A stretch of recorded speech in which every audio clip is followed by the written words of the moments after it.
'em up, lay it down just like Matt Amari. Wrestling RHAPup's gonna make it sorry. Feeling like The Rock, cause I'm driving in Ferraris. And we coming every weekend, it's feeling like a party.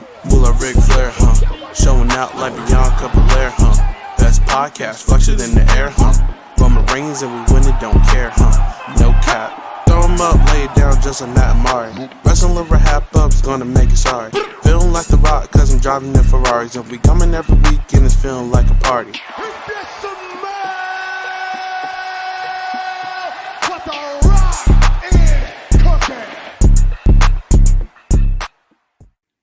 Hello, everyone. Welcome back to the Wrestling RHAPup podcast. I'm your host, Mari Forth, and with me, as always, my co-host, my tag team partner, the MVP to my Omos, Mr. Matt Scott. Matt, how are you doing?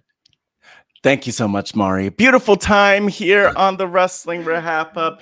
I'm feeling like I am in boss mode right now. Gotta get my Sasha Banks stunner shades on for those of you who are the audio listeners. And I'm having a good time. Happy to have you back. Also got to get the boss necklace out and everything. But it's good to be here, Mari. Good to see you again. You conveniently avoided our costume edition of the Wrestling RHAPup last week. I did. Very, very audio friendly for the podcast listeners, of course. Oh, okay. Yeah, I did. I am back. It looks like you did not want to give up hosting duties since you were mouthing my intro there, but hey, look, I'm just doing my best. I just need to be. I know I need to stay ready in case you have to go to a homecoming or something like that. So I'm here. I'm ready. All right. Happy to be here. Well, I hope the people are happy to have you back as the driver of this podcast, because I drove this off the rails last week. I don't think so. I believe you drove Almost. perfectly fine. So yeah, glad to be back. Another week of wrestling. Which is like so weird, right? Because tiny spiel here. It's like I want to come into the weeks being like, oh my God, it's wrestling. Nothing has really moved the needle. We know that they're setting up for Crown Jewel. But then like when you actually like get into it, there's just so much wrestling right now in like in a good way that it's like okay to like not watch it all. Yeah, and I mean, last week was the catch-up edition for NXT, and we didn't even talk through everything in NXT, and not even like everything interesting, but it was great to be able to catch up on that because there's been a lot of fun stuff happening on NXT, which we haven't had time to always talk about. And then this week we have so much to like get through and catch up on and talk about when it comes to WWE too, especially leading into Crown Jewel. So yeah, there are a lot of moving parts, and it's good. I wish that there was, I'll just say it up front, like even more interesting stuff and just more with the women, but I mean, we're better than some of the past weeks, so I can't complain too much. Right. So let's get into it. The PWI released their top 150 women's list for 20. Well, technically it's 2022, right? It's the evaluation period. Just to kind of give some background, like you mentioned, Mari, it's the PWI Women's 150 list. And I will say, just like Stephen Fishback, a former guest on Pod Friends, that ranking is arbitrary and reductive. But actually, I think they did a really great job with this. So the evaluation period was October 1st, 2021 to September 15th, 2022. So just technically short of a year. And then and then the criteria, just to mention that up front, is in-ring achievement, influence on the sport / promotion, technical ability, quality / breadth of competition, and also activity. So making sure that they had at least 10 matches in the year and stuff like that. Yeah. And I This to me, I always think of the PWI as like it's slightly kayfabe. You know what I'm saying? Like because it's the best booked woman, or the for Exactly. the men's, it's the same thing. It's like they're the best booked. Like you could be the best wrestler in the world, but if you're not booked, if you're not like mostly a champion, then you won't be near the top of the list. So that's right. I want to just go over the top 5 here, and then we Ooh. can talk about any other standouts. But at number 5, we got Jade Cargill. We talked a lot about Jade on here. Whenever we talk about AEW, we managed to talk about Jade.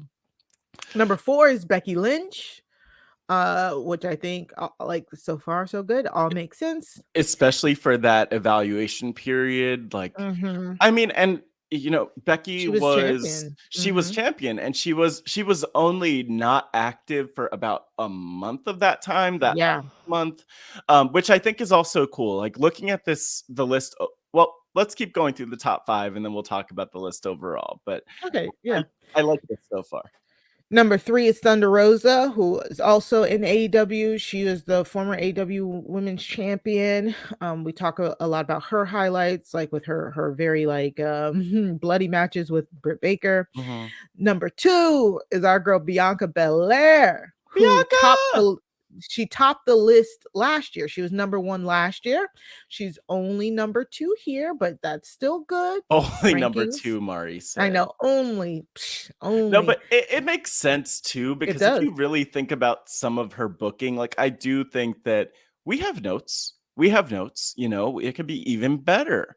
But she has been. I mean, actually, if you really want to think about it, like I think her booking's been pretty stellar. It's been stellar, but I mean, she was, again, thinking of kayfabe, like she was kind of on Becky's tail for a while, for like about half of this period, and then she's been champ for the other half, and you know, that's been really awesome. But I'm okay with her being at number 2. I think it makes sense because even though she wasn't the champion, she was undefeated, if I remember correctly, for like most of that run. Undefeated. And then she won the belt. And then if you remember, Becky went on a losing streak, like a small losing streak after she lost the belt. Yeah. So it all makes sense, kayfabe. Again, I do think some people were making the one small quip they had about that is Bianca Belair and Becky should have been back to back. They think it should have been Belair, Becky. How about people calm down? Like, I don't like Taylor Swift like that, but you need to calm down is kind of my thought, because like they're literally there's Thunder Rosa is like right between. It's not like there's a big gap or a difference, and I think it's fair. But people always have some type of edits that they want to make to these types of lists. Right. And so number 1 is a Japanese wrestler named Shuri, who is Stardom. She's Stardom's like women's champion. So, you know, some people had some comments about this too. I think she is the first like Japanese women's wrestler to be like number 1 or something like that.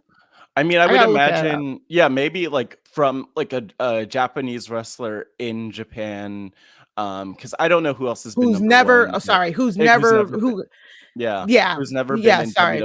AEW, one of like the major North American promotions. But it was cool because I was like, oh, okay, I need to look into Shuri. So Shuri Kondo is in Stardom, the women's champ. Formerly was in UFC, and I kind of fell down a little bit of a rabbit hole and read this article from MMA Mania, one of the sites doing the things talking about people beating each other up, you know, the MMA.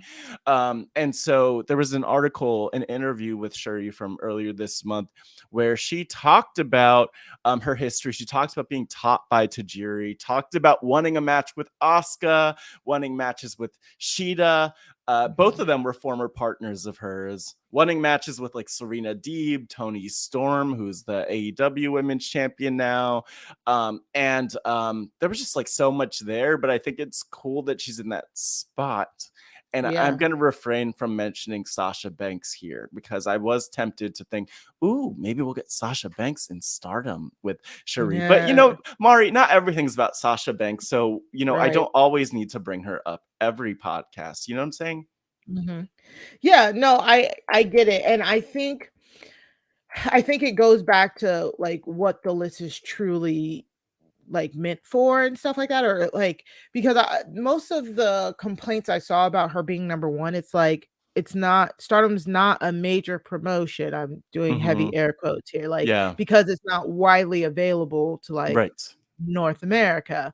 But it's like it is available. It's just, you know, it might be a little bit harder to, you know, watch for us Americans. We're very, you know, American centric over here.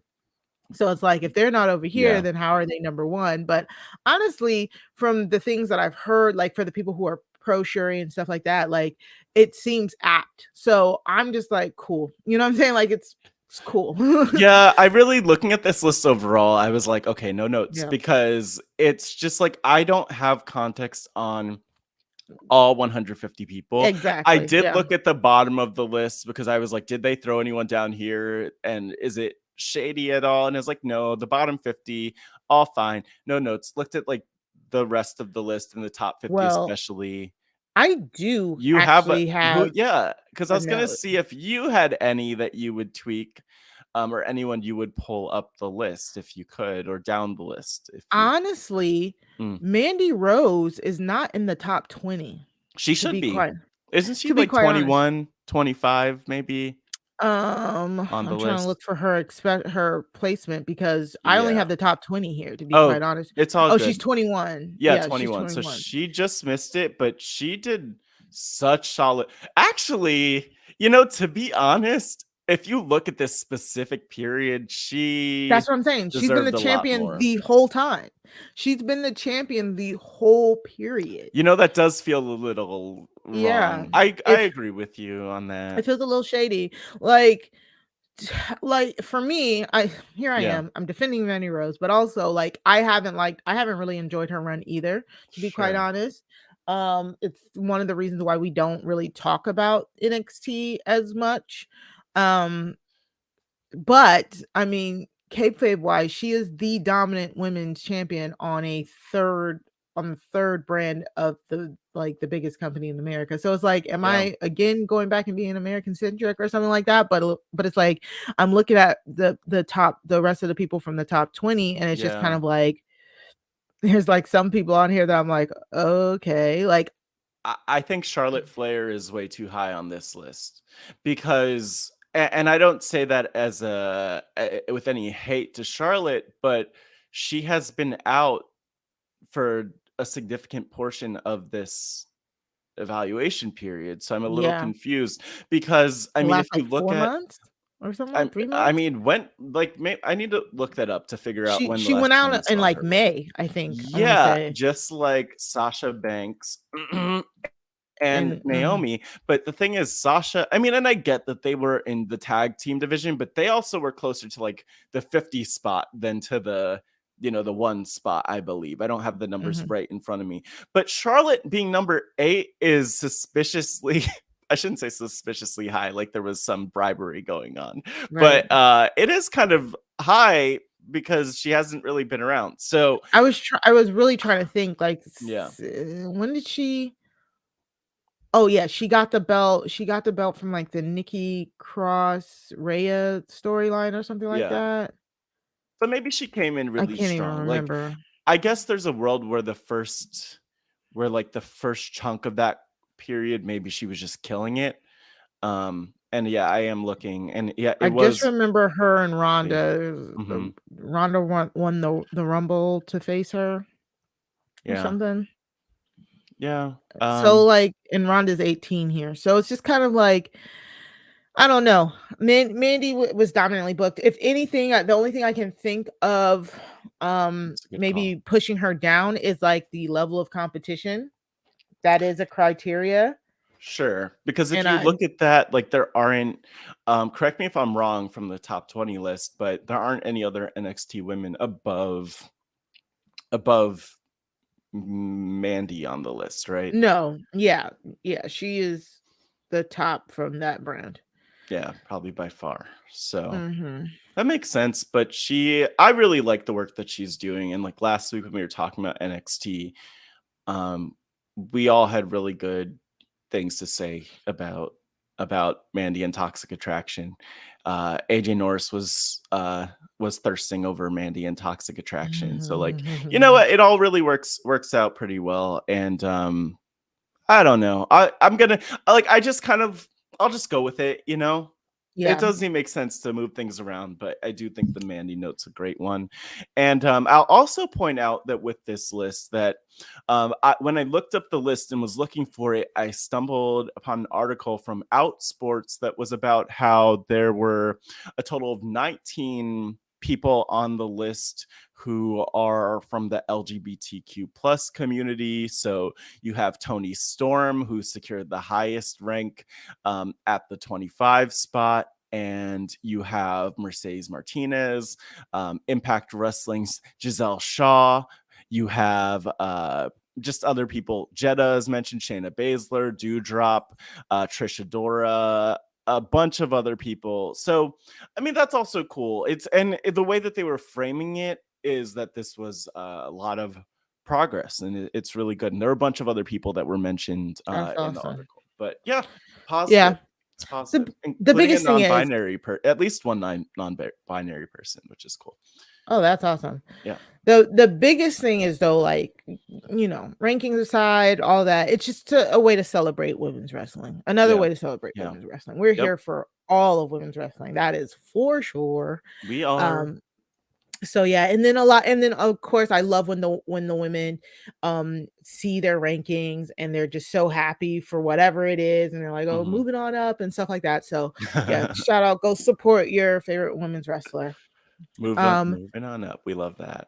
Speaking of NXT, speaking of Halloween Havoc, any quick thoughts on the Halloween Havoc PLE? That's what we got. PLE, the premium live event. So yeah, NXT Halloween Havoc was a lot of.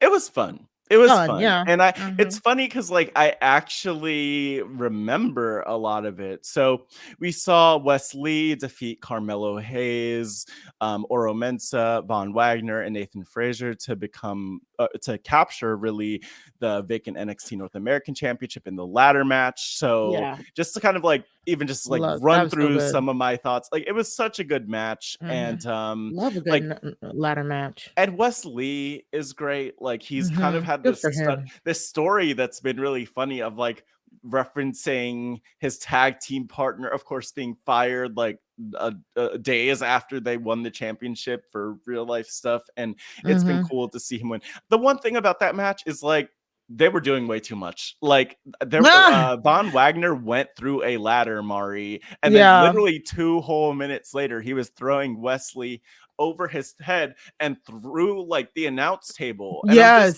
from the ring. And I'm like, oh, didn't you just break your back through the ladder? And so I'm not complaining, but like it did feel like they were just trying to squeeze in a lot in some of these matches. But didn't we get it was Carmelo and the other guy, that one dude's name that you just said that I can't remember. Didn't they do like Wagner, Nathan Frazier, or I think it's Oro Mensah. They did a springboard like moonsault off of like the bottom rope onto like a ladder match. Like there was a lot happening. It all went by too fast. It was a train wreck, and I love it. I love those type of matches. It was, and I always just want more selling, but it was a great match. True. And Wesley again is a great winner here. Especially if it's not Mello. What was going on with Mandy? So Mandy and Alba Fire, they started in like a haunted house or something? I was thoroughly confused. I mean, it looked like a haunted house to me, but like it was just a house, and it was just people. They were like Mandy and Gigi and JC showed up, and they pulled up in Mandy's her white Range Rover, which I love because like that car is part of her character. Like she pulls up in that like every few weeks, but they pulled up. They were like, "We're gonna find Alba, and maybe we could like beat her ass so that she can't make it to the match." So it basically turned into JC and Gigi being kidnapped, and then Mandy was thrown in the back of her Range Rover. Alba Fire, I don't know how long of a drive it was, but Alba Fire like drove. See, it's unclear because Mandy was not restrained, but she was thrown into the car, and then Alba drove to the arena, at which point Mandy gets out and then runs into the arena, and then that's basically when their match started. So it all ended in like Gigi and JC probably calling an Uber to get to the arena because they didn't have a car, and Mandy won. So it was different. I like that it was different, and I like that it was like cinematic match for the first half of it. You know? Yeah, and it's just like it felt like just like a lot of train wreck stuff. So it was good. It was good. If you want it felt like a really good extension of Extreme Rules almost. Yeah, and you know what? I will just like. I mean, there was like the Apollo Crews Grayson Waller match. There was the Roxanne Cora match. So Apollo won. Roxy won. Did Apollo win? I thought I saw him go through the casket. He did, but then he fell through it, but that didn't count because he wasn't in the casket, so they brought out a new casket. What? They make up the rules. They make up the rules. So that happened. So Apollo did win. He fell into kind of like what's his name? Sammy from the AEW. That one. The one. Oh, yeah. You know who I'm talking. Wait, is that his name? Sammy? Are you thinking? Yeah, Sammy Guevara. But no. Darby Allin. Sorry, yes, yeah. Darby. His name. Okay, yeah. Sorry, I was thinking of. I think his real name is Sam. Maybe it might be what it is. But anyway, yes, Darby Allin doing like the coffin drop. The coffin drop. That was kind of what Apollo did, and that didn't count. So the only other, I didn't really care for the 3-way for the NXT title. Braun defended it, whatever. But I really did like the ambulance match between Julius Creed of Diamond Mine and the Creed brothers beating Damon Kemp. That was a hard-hitting one.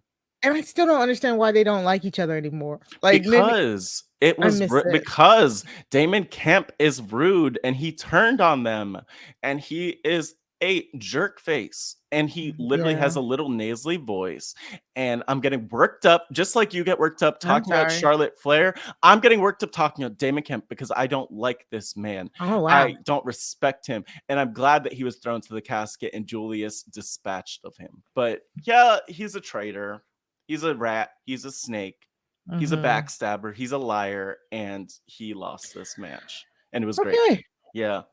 So check that out. Halloween Havoc. Check it out, and go catch up on last week's episode for more if you want context on even what was happening, because it was good. It wouldn't have made any sense watching it without the context on like the last few months of the show. So yeah, I just watched a few select matches because you don't need to. Yeah. So that's it for the news this week. Remember, you can send your long-form questions via email to wrestling@RHAPwebsite.com. Please add us on Twitter at Wrestling RHAPup. On Twitter, that's at Wrestling RHAPUP. On Twitter, use hashtag Wrestling RHAPup to join the conversation. Go join our unofficial Facebook group. The Job has a Squadcast group on Facebook. You can always DM us to get in. Please go subscribe. Go subscribe right now. Stop what you're doing. Subscribe if you haven't. Really, like, please subscribe. Right now. please. Stop. Like, if you're not, and tell a friend to subscribe too. Tell a friend to tell a friend. Yeah. We are watching. Like, we are literally watching. Like, it's not that hard. Just do it right now. Like, literally make sure you're subscribed. Okay. Yes. And you can go to robhasawebsite.com/wrestling feed to subscribe. Yeah. You can check us out. Hopefully you're looking at our beautiful faces here on the YouTube channel. You can go to Rob Has a Podcast YouTube channel, search Wrestling RHAPup to find us on YouTube. All right. Oh, I forgot. Every part of the month is now a good part of the month for the Patreon. Yeah. You can go to www.patreon.com/RHAP to join the RHAP Patreon group, where you get exclusive podcasts, exclusive patron access to events. We will be at the Know It All Lives this next week. Yes, so if RHAP you are live here in DC. Yes, if you were a patron, you would have had first dibs on tickets. So go subscribe now to the RHAP page. And you know what? If you are a Survivor fan, because that will be like a Survivor watch party and event and everyone coming together. If you're a Survivor fan, you could also listen to an exclusive podcast, patron only, including me coming out this weekend for Survivor Academy, where me and Rob Sesternino of Rob Has a Podcast and Survivor fame will be breaking down and talking about lessons for future Survivor players from episodes 3 to 6 of this current season of Survivor, season 43. I think, wow, where does the time go? I remember season 13. Come on. Right. So that's it. Let's take a quick break and we'll be right back. Okay. All right. So it's now time for the highlights of the week. Every week, me and Matt Scott bring you the highlights in the week of wrestling. Yes. This week we had a lot of like returns and debuts. We'll get into that. And then near the end, we will do a Crown Jewel preview, like a mini preview, because, someone needs it's coming. I know. It is like, we're just like, let's get this out of the way. Let's do it early. Like we're doing ourselves a favor. We're doing you a favor. Let's just talk about it. We're going to be Mari, could we say we're the first podcast to give a Crown Jewel preview? The first wrestling podcast? Sure. Let's say it. Let's say it.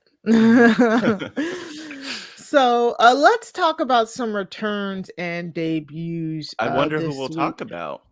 Well, let's talk about Raw, because like on Raw, right? So we're like, they're building up like Bianca versus Bayley again, one more time for Raw. And they main event Raw, which is great because of course I'm never going to complain about Bayley and Bianca wrestling, but no. And by the way, just to say, like, this match was amazing because I feel like it had been, and maybe it's only been like 2 weeks since they fought, or 3 weeks since they very last much fought. that. But for me, I was like, oh, it's been a few weeks since I've seen them wrestle each other, and I didn't watch the match like in real time, so like watching it, I was like, ooh, this is so refreshing, just their chemistry. It's so smooth, and seeing Bianca do the Bayley to belly. There was so much about this match that I really loved. There was a lot about it that I loved. Exactly. And it's like, it's just so weird because like, to me, I'm like, why is this on free TV? You know what I'm saying? Like, that's my biggest thing about it. But they hyped it up, and I'm just like, something's gonna have to happen, because you don't really want your top heel faction or your champion losing clean on free TV, like I said. So it was good. I feel like it's been a minute. Like they at Extreme Rules, they had the ladder match, so it's a lot of like, furniture they had to move around. But when they go pure wrestling, the two of them can go pure wrestling. And I just love when feuds like this build to the point where it's like, oh, they know each other so well, because they were countering, Bianca was targeting Bayley. The bees. Bayley was targeting Bianca's arm. Bayley almost tried to hit the KOD. Bianca hit the Bayley to belly. I love when superstars use other people's me too signature moves. And then some people said they noticed that that Bayley used like a crossface, like the bank statement. And that Bianca did a over the rope. It wasn't a plancha, but basically one of Naomi's signature moves, the one where she jumps over the rope and does like a little twisting crossbody, like a twisting crossbody. They like them. They like them. Yeah. So people are like, oh my God, they're coming. Calm down. So I know, very that. At this point, I'm like, no, I'm not trying to get I'd like to be surprised. And I know I know we won't be surprised, because we'll hear about it places before. I know. Yeah, but whatever. Exactly. If they're gonna surprise with anybody, I think it would be them. But the thing is, they're not gonna show up at like North Carolina on a Monday. I don't think. So I love it. You're like, they wouldn't go to North Carolina on a Monday. maybe a Friday, but so we did get somebody interrupt the match, which I was like, okay, this makes sense. And by the way, the setup for that was exactly like just like you're about to say, like you couldn't really see who it was, and commentary was telling like, who is it? So because basically what happened is Bianca end up on the outside. I think Bianca throws Bayley back inside after like hitting her against the table with the power bomb, and then against the ring post, and then throws her in. And then Io and Dakota get involved, and basically Io and Dakota and the referee trying to kick them out get a crossbody onto them from this apparently mystery person who no one could identify. Right, how you could identify. Which is hilarious because like, the commentators had to be able to just like look. We didn't have a good view, but the commentators had to have a good view of who it was. So, but it was fun moments. So I was like, okay, all right. So who is that? I was like, who if I heard it might be coming back? I was like, Chelsea Green? I don't know. I was like just thinking of all like the women I could think of.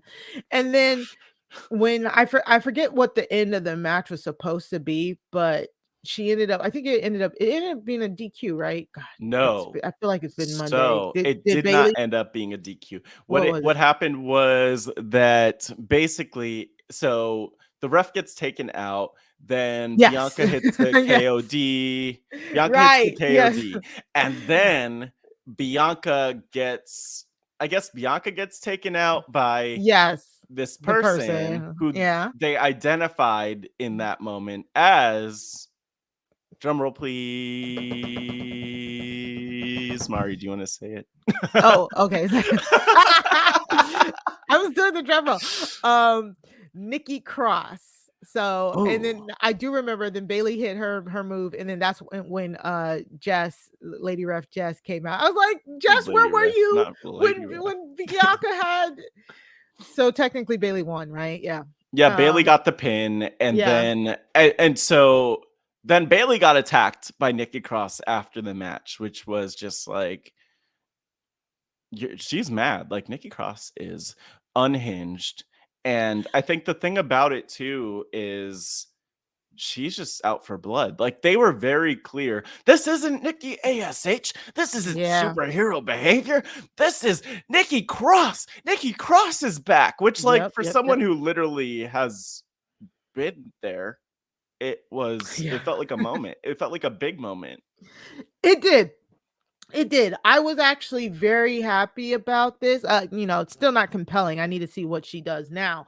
But I mean, but I was happy that they gave her name back. Thank God, because they took her out of this. Yeah, they took her out of the super suit. They made a big deal of giving her name back. So I can't be mad at that. You know what I'm saying? Like, truly, it kind of feels like we didn't get, we're still waiting on follow-up, but like it feels like she's going back to her original roots, a little bit more unhinged like behavior. Like she's lost her sanity. She's lost her sanity. Get it? Wink wink nod. It's like that, but better hair. Like her hair is like actually like her hair is it's like they have it like teased out and stuff. Like no offense. I'm just saying she's just like, it's not all wet and stringy and all that. That's insane. Yeah, her hair is honestly, that is an insane person's hair. I mean, no offense, but it's just like the facial expression, but also the volume. It's the volume. Right. It's the curl. It's the beach waves for me. Like, it's like. I wonder what happened to really set her off. Like, that's what I want to find out. It's giving like, maybe she found out she was going to be releasing something, and that she's like, I need to do something about this, and maybe this was a total shoot. Have you ever thought about that? So, I mean, no matter what, I think it's good. I don't. I think it's good that they did this, and then now we're guessing, because now we're going to want to figure out what her motivation is on Raw. So, I mean, I love this for her. I will say about the volume of her hair, like, not to talk about people's hair, but her hair was like not very beforehand. It's very kind of like, I don't want to say flat, but it was just kind of, She used to wear it very kind of flat-ish. Like overly wet and Yeah, saturated. exactly. Literally. Yeah. Yeah. So it was a different look and different times. And by the way, I just want to point out she had like this leather jacket with these studs on the back, and she was whipping Bailey with it. And I'm like, wow, that's a really great weapon. Just like a nice studded leather jacket. Very practical. Keeps you warm in the fall, but also helps you beat up Bailey. So we'll see. We've been talking about it. The women's division need a solid like heel that is not a part of damage control. Like they need that. Yeah. So we'll see where that goes. I mean, back to Mandy Rose too. Like, I really want her to come up specifically for this reason. I don't think I think it's good that she's still in NXT doing whatever she's doing, but like they do still need those heels on the main roster, and I'm not clear on why they don't have them already. I guess they don't feel like they need more heel women. I don't know. It's very interesting. Triple H is horrible. I mean, he's not. Wait, that's dang. Dang. I'm like, wow, out of nowhere. Yeah. But I mean, like, I remember he's great. He's fine. Paul, you're a nice man. Yeah, whatever. But like, I remember a few years ago when the Evolution pay-per-view happened, and then the next year on some media call, they were like, hey, Hunter, you're gonna have another Evolution pay-per-view? And he's like, no, we did that. The women had their time. He was like very kind of against the idea of doing it again. And I've seen rumors of it happening again next year, but like that just annoyed me because I just don't feel like I think he probably sees himself as a huge fan of the women, but I think he needs to do a lot more. So yeah. I mean, it could be argued that he's done a lot since the takeover. I mean, I agree. You can always do more. Could do a lot more. And speaking of that, it was 4 years to the day of the Evolution pay-per-view. Oh wow. And that might be why. I mean, because even WWE YouTube put up some clips or a clip of that, and I've seen some others posting on social media with memories of that. So cool stuff, you know? Yeah, it's cool. I truly want another Evolution. 2018 was such a good year. They should do that every year. I mean, that show was like a really special kind of like all-star type of show, but if they did that every year, that would be cool, because that gives you an excuse to constantly like just shift the attention toward the women for more of for a month or a couple months leading up to that. And that could be nice. That'd be really nice. Yeah. I mean, and you're doing PLEs now. It's not like your buy rate is dependent on anything. So like that's real. And the women can sell out arenas. Like I remember back when Evolution was there, like a whole bunch of rumors that Evolution didn't sell out. I'm like, it did, because at least the scalpers and the bots bought them all and then repackaged them and resold them. At the end of the day, it comes down to marketing. It's just like if you market it to the right audiences, and like the Bella twins were there at that event, right? They were there. Yeah, like it was Nikki Bella versus Ronda with the headlining. So, I mean, that was like that was still in the Total Divas, Total Bellas era. So yeah. You know, they were fine. They were doing a great job. All right, so let's talk about another return on SmackDown. I want to know what you think about this set. Oh, well, you said her name. Oh, the setup. So, sorry. Emma. No, Emma's back. Woo, Emma. Yeah, Emma. So, and I think I know what you're about to ask. Ronda Rousey, the SmackDown Women's Champion. Who? Never heard of her. Decided that she was going to do an open challenge. And she did a little promo about, you're blessed to be in my presence, and you're blessed that I'm about to do this open challenge, blah, blah, blah. Emma returned. It was rumored. We did get a question from Edmo in the Facebook group. He said, let's see if the rumor is true about Ronda's opponent. Then I may have a question. He did not have a question after that, but the rumors were true. All the rumors are true. Yeah. All the rumors are true. It was Emma. The news broke like earlier that day that Emma was going to be coming back. If you don't know who Emma is, formerly Tennille Dashwood from Yeah, man. on TNA, she returns almost 5 years to the day that she was let go from WWE. She was let go in 2017. And I mean, it was very much like, I remember when she left, it was just like, whoa, that was like a shock. And it was mostly because they had been forcing her into this Emelina character that they were teasing for like 3 months, and then the character comes out, and then she turns right back around, and then she was like, I'm Emelina, but now after 3 months, I'm going back to Emma. And then she disappeared. And then she showed up again. And like, I think that might have been Mari, like Asuka debuting on the main roster, had a very competitive match with Emma, which is strange because Asuka was undefeated in NXT. And people were like, that's weird. Like, they shouldn't have had a competitive match like that. And then Emma Tennille Dashwood was released shortly after that, I believe. Yeah, that's exactly what happened. The reason why Emma and Asuka had that match was because they had Emma was one of Asuka's many challengers in NXT. Emma and Dana Brooke versus Asuka was a pretty good storyline during Asuka's NXT reign. So, but Emma got called up ahead, and then Asuka got caught up later, if I remember correctly. And it led to, of course, we've talked about it before.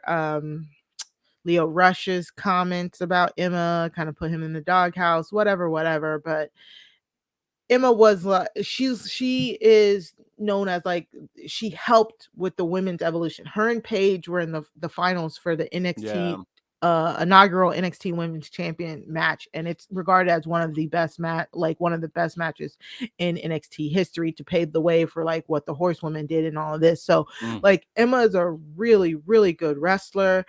Her first character was really funny. It was the bubbly Emma, where she was doing like the dance. And she had the song and it's so fun. She was over. She was so over with that. So over. She was with Santino too for a little bit. Like, it was big. And then she went bad, and it was even better to me. Like the remix to the song.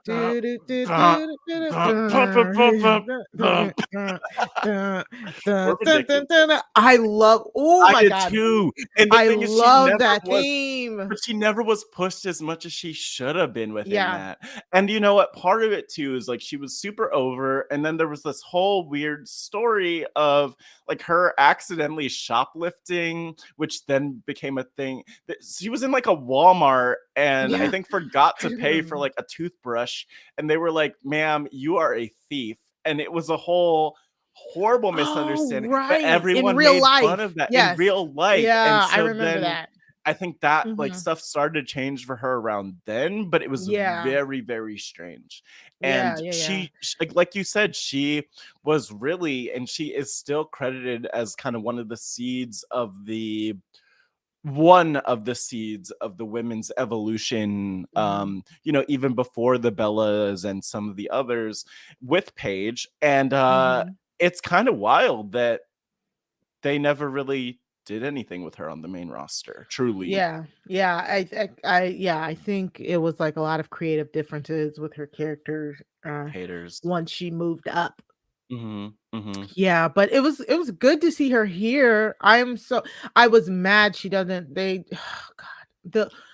There's a lot to talk about. The generic ass music, like, give her old theme back. Like, I'm so like, I hate CFOs. Go back to WWE, please. Like, I don't care. Pay the money. Like, I'm so sick and tired. It feels like everybody has like freaking mid-ass themes now. Like, wow, sorry, drag them, Mari. It's okay. No, drag them. And you know what else? I will say, so what I was gonna ask you before was like, Mari, this is an open challenge. You want open challenges. You like open challenges. I want women who are from the past to return like this. but this isn't it. Like, this is not what you do to Emma. You could have had a huge return for Emma because you're at least able to be like, look at her. She was here. You had Summer Rae with a storyline earlier this year. Literally, she had a storyline from she's been gone for like how long?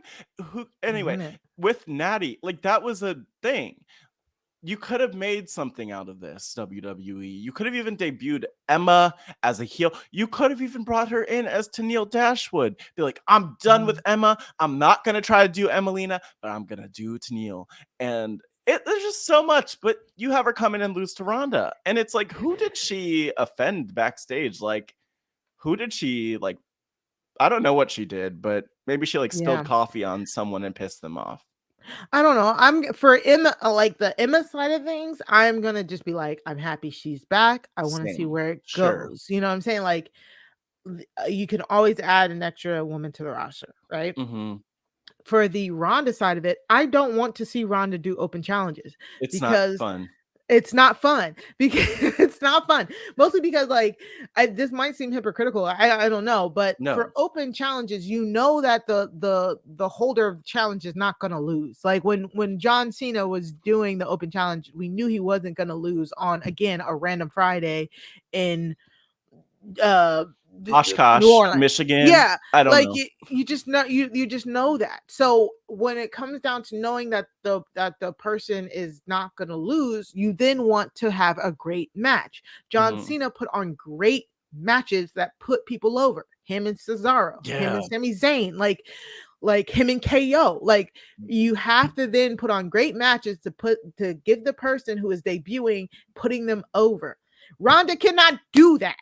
Like, well, it's just like it's awkward too because you're thinking like if it's a fight, like if this was, I don't think that this made Emma look good, and I don't think that this even made Ronda look good because the thing is, all of Ronda's matches are very scripted and I don't want to say formulaic, but they're just not. I'm looking at this and I'm like, how in the world is Ronda a better wrestler than Emma? There's not a world where that happens. Like Emma could have had more counters, more savviness. What you need if you're going to do this open challenge with Ronda is kind of make a thing where like maybe you have a clock in the corner that's just counting and you have Ronda like punch them in the throat and kind of go to the finish and do her MMA stuff. But having Ronda wrestle Emma, I just can't believe that Ronda is a good wrestler because she's not, but also like, it's weird. I feel like it really sells someone like Emma short. Because if we see Emma versus any other woman on the SmackDown roster next week, it's going to be a match where you're like, oh, she's so much more capable than she came off in this match with Ronda. So yeah, exactly. Like it's like for an audience that might not, I can't even believe that it was 5 years ago. Like when they said 5 years ago, I was like, huh? Like I was really like it doesn't. And then you remember that like 3 years have been blipped out of existence because of a pandemic. Then like, okay, that makes a little bit. You know, honestly, 5 years ago isn't that actually it is a long time ago, but yeah, you're right. But yeah, so like I agree. It was clearly a stiff match. Emma was taking stiff punches and kicks because Ronda can't work. And I don't want to see it. I don't want to see it. My biggest thing about like Ronda, and I'll probably talk about this a little bit later, but like the biggest thing about Ronda to me is it's the in between of it all. I know I've said this before. It's the in between the moves. Like she does not have it in between the moves. Like you can't just be standing there waiting for the next move. That's like you have to sell. You have to be able to sell like, oh, I'm getting in position for the next move, but I'm not doing it on purpose. Like, you know, and it's all of that stuff. She's not smooth. Her transitions are not smooth. So it does not look realistic. And I don't know what happened to the Ronda that from 4 years ago, because I'll at least give her that she looked way better when she first had her like year her debut year, but it's just not here right now. It's not here. I'm sorry, it's not here, and it doesn't seem like she cares enough to try and make it better. I'm sorry. They really protected her then, but I also wonder if there were different people working with her back then, or if they were just more careful with her. I'm sure they were more careful with her back then, and just made, because she was new and she did an amazing job in that rookie year. But you know, I'm with you. And you know what? The other thing I don't appreciate, why is Ronda trash talking Australia? I don't know what she said, but she was just talking. They mentioned how Emma was the first Australian superstar in WWE, and Ronda was talking a lot of crap about Australia for no reason. There are fans in Australia, Ronda. Why are you doing this to them? Come on. Yeah. Come on. Exactly. So rude. Yeah, it is all right. Welcome back, Emma. All right. Welcome back. What a welcome back to tap out to Ronda. But hopefully there are beautiful things ahead for Emelina. Maybe this is how she becomes Emelina.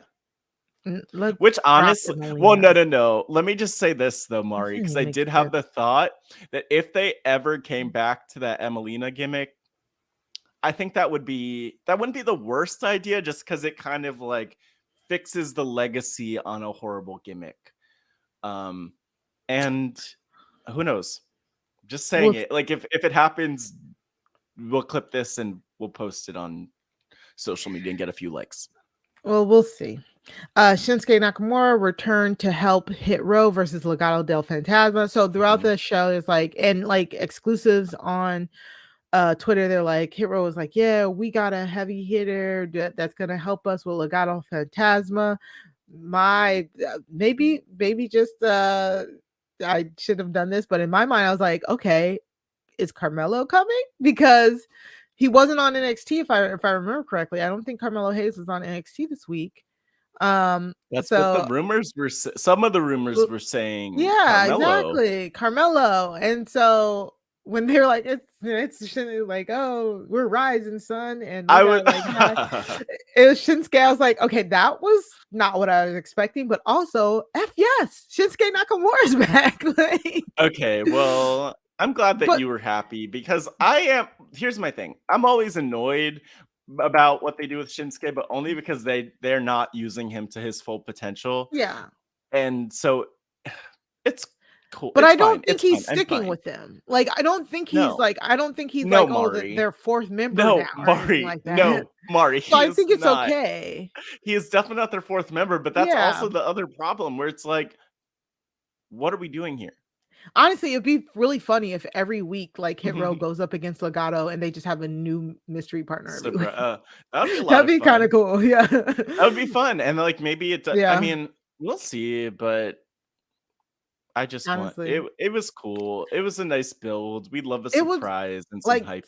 Some stuff just needs to be fun. You know what I'm saying? And this was fun. Like Shinsuke with Hit Row was amazing. I miss Shinsuke.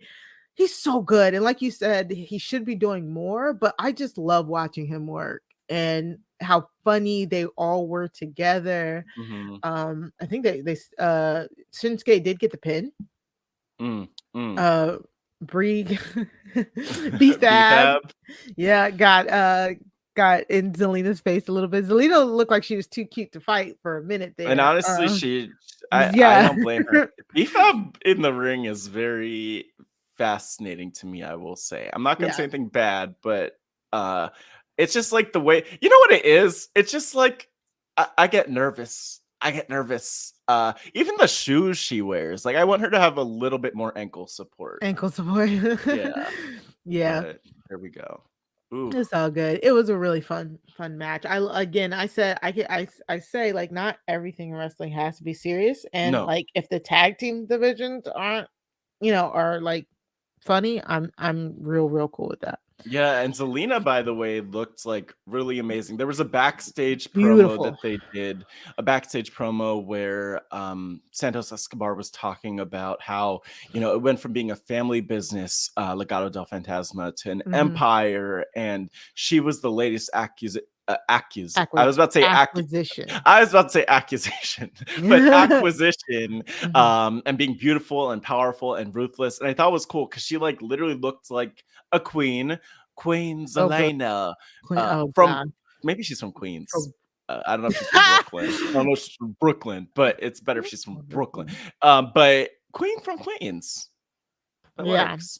But you know, that like I like them and I like Hit Row, and I'm glad that they're doing things and that the tag team division just has a story going on. She is from Queens. That's funny. I like looked it up eventually, but then I said, let me just ignore it. That's hilarious. But yeah, good for her. Good for them. We're gonna be keeping an eye out on this feud. Yeah, we will be keeping an eye out. So a few weeks ago, Baron Corbin returned on Raw with JBL. Now I'm gonna ask you. You liked about this? You sent me so many clips about this feud, this storyline. So take it away, Matt. Not the dead air for the podcast listeners. Don't do this. So basically, Mari, here's the thing. Are you ready? I'm ready. Okay, so JBL came out, and I 20 years ago, and actually still, I had hard feelings toward JBL. I hated him because and I was a kid at the time, but he was saying a lot of stuff to Eddie Guerrero. I just was like, this feels racist. Yeah. And not okay. And then there was like there were other things he did, but I just like did not like him. And I guess he was a heel. He was a good heel, but it was just like a little bit too real. And so he comes back, and I just think I really appreciate him more than I ever did. Like with Baron Corbin, it's just ridiculous to me that he's like, what's the phrase? Like he's backing the horse, like he's backing Corbin as his horse, or there's something about a horse being back. Yeah. And it's just like, that is so fascinating. The thing I really appreciate about this feud, though, other than JBL just talking a lot of trash on everybody, and even going for the cheap heat with trash talk about the cities, is that they have a story. JBL's thing, and the reason he likes Corbin for the most part, is his size. It's like, look at this guy. He looks like a wrestling god of all eras. And for whatever reason, like before they even debuted together, JBL in that initial promo was just talking about Rey Mysterio. He was trash talking Rey. And I was like, that's strange. Ray's on SmackDown. And then he was trash talking Dolph Ziggler. And then he was trash talking Johnny Gargano. And so they're just going for the smaller guys and making all these comments that's like basically about how they don't deserve to be there. And I like it. And I also think that Baron Corbin looks like trash in his gear. Like, he is such a good heel. He's such a good heel in that he has the most ridiculous looking gear. And I hate it. And I guess that's the point.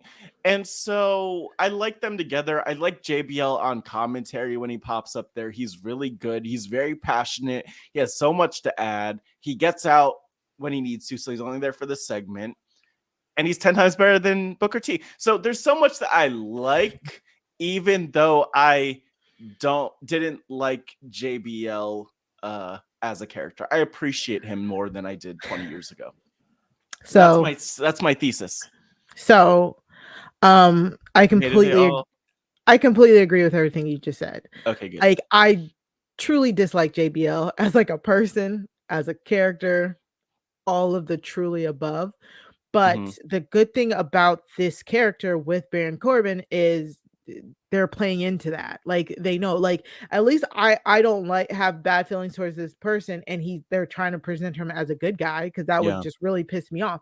It's like he's leaning into all of the bullying that they said he does backstage about, like, you know, how he loved the olden days where people weren't so soft, you know what I'm saying? Like, they're really leaning into it. And you're right, Baron Corbin is the perfect person for this. He's hateable. We've all wanted to punch his face for the last 6 years. He has the look that JBL likes. They're going up against the small guys that we love. It's perfect. It truly is a perfect gimmick for both of them. And my only problem is that they gave away Johnny Gargano versus Baron Corbin so early. Because that match was so freaking good. I mean, Johnny just being like a little bit pinball, just going at Corbin, and I love a good base and a flyer match, and Johnny showing off his personality with JBL's hat. I mean, Johnny is over, like he's over in NXT, he's over with like the crowd, but this really, I think, showed his personality and got him over. And I really want a full feud with him now. And I just think when I was watching the because I had to catch up. So when I was watching the promo that JBL did with Baron Corbin, I started thinking about the little guys, and I was like, "Ooh, him versus Johnny Gargano would be great." And then I looked at, I was like, "Oh, that's the next match," and it was good. So I completely agree. Yes, sometimes you gotta just, when you lean into it and you add that little bit of like real life stuff, it works. And they need a good heel, a compelling heel. And JBL is going to be that mouthpiece for Baron Corbin to make it happen. And I want all my small dudes to have to like punch him in the face. So I'm not complaining. Who's the next little guy that they bring in? So my thought process is, if once the Mustafa Ali and Seth thing resolves, if Mustafa wins, then you could run back Mustafa versus Baron Corbin with JBL for the US title, which JBL has, that could be good. That would be really nice. Yeah. Nice little thing. And you know what? It's just like, it makes sense. It's not even like something I particularly like in terms of this story. Honestly, and that's the problem with these heels that are too good at being heels. Because if they're like really, really good, like JBL, or if they're really, really good, like Baron Corbin, like for me, I'm just like, I don't want to hear it. I don't like them. I don't like to watch them as much because I'm basic and I'm a mark. But I like to watch them get hurt. Like I want them to go down. Yeah, which like is different. Yeah, which is different from a heel like Seth Rollins, where I'm like, I like what you're doing, and I'm a little bit torn because I want Mustafa to win the belt, but I also like what you're doing. So I'll get, and of course we'll get into that. But anyways, we'll get into let's move on to NXT real quick so we can wrap up our debuts conversation here. We have an interesting one from NXT, don't we? Yes, we do. So Simone Johnson, aka Ava Raine. Wait, what do we do? Keep going. Debuted on NXT. If you are not familiar, Simone Johnson is The Rock's daughter. So she revealed to be the fourth member of the group Schism, which is led by Joe Gacy. Yeah, Joe Gacy. That's his name? Yeah, we talked about Schism like a long time ago. When Joe Gacy, he's still in his like fake. It's not fake woke, but it is like fake enlightenment type thing. And he had the grizzled young veterans join him, and they became Schism, and then they have like the eyes that are different colors, and they have been talking about adding members to the Schism. So finally we got some payoff here at Halloween Havoc, where Ava Raine talks about like, this is her family. I'm not what you guys thought I was going to be. And it's really cute. It's like it's very emo girl, like destruction, like it is definitely like my parents. I'm a goth mom. Yeah, you know what? She kept it very simple. Yeah. All she said was literally, like, she said exactly what you just said. She said, the love and acceptance they've given me defies any preconceived notions of who I should be. This family completes me. And I'm just like, girl, you're in a cult. and we need to get you out. Call your dad. You. Honestly, I hope people just start leaving comments on The Rock's Instagram, just like letting him know he needs to show up in NXT and do something, because that's my biggest question here. You know, we've been talking about The Rock and Roman on the main roster, but I think we need The Rock in NXT to have an intervention with his daughter, because you don't just let your kid go to a cult, especially on national TV. Yeah. But I'm glad. I can't wait to see what she does. And also, she is freaking tall. She is I love tall. that. Well, yeah, I didn't realize how tall she was. She's a Rock. She's a Johnson. Solid, yes. Rock solid. And she's fourth generation. She's the first fourth generation. Yes, because her and the Usos. No. Well, so here's the thing about the Uces, the Uces, the juicy Uceys, is that they are not fourth generation wrestlers, because Rikishi, their dad, was a wrestler, but then Rikishi's dad was not a wrestler. Oh, so it's kind of funny how it works out, but so that's something I did hear people kind of like, well, no, the Usos are. And then Natasha's only third generation, right? Natasha. That's Natalia. Sorry. You know what I'm talking about, Natalia, Natty. Is she third, or she's just third generation? Sure, she's third gen. Yeah. Okay. But she's also weird, because like her dad is Jim the Anvil Neidhart, so technically maybe she's only second generation. Oh, right. Yeah, it's weird. Yeah. It's but like her mom, because her mom is the Mm. heart, but she's not the wrestler. Yeah. Oh. Yeah, Maybe she is third generation then. I don't freaking know. Because I don't know how that counts. Yeah, because her mom is what, Julia Hart or something like that. There's a family tree. Julia Hart. Stu Hart's. Oh, okay. That's AEW. I know. I did that. I realized. I'm glad you caught that. But that also might be her mom. Her mom is a heart. Her mom is a heart. And yeah, Jesus, Mary and Joseph. All right, let's. So Ava, many lucks to you. Great promo. Friend of the podcast? Question mark. I was featured in an article defending her. We talked about. Oh yeah, I remember this. But I'm selling for you mentioning her being a friend of the podcast. Right. So can't wait to see what you do. Wow. We also have one more debut on NXT Level Up. Jakara Jackson made her in-ring debut, and we do have a question from the Facebook. Derek said, I just saw Mari tweet about Jakara and saw Zelina tweet about her earlier this week too.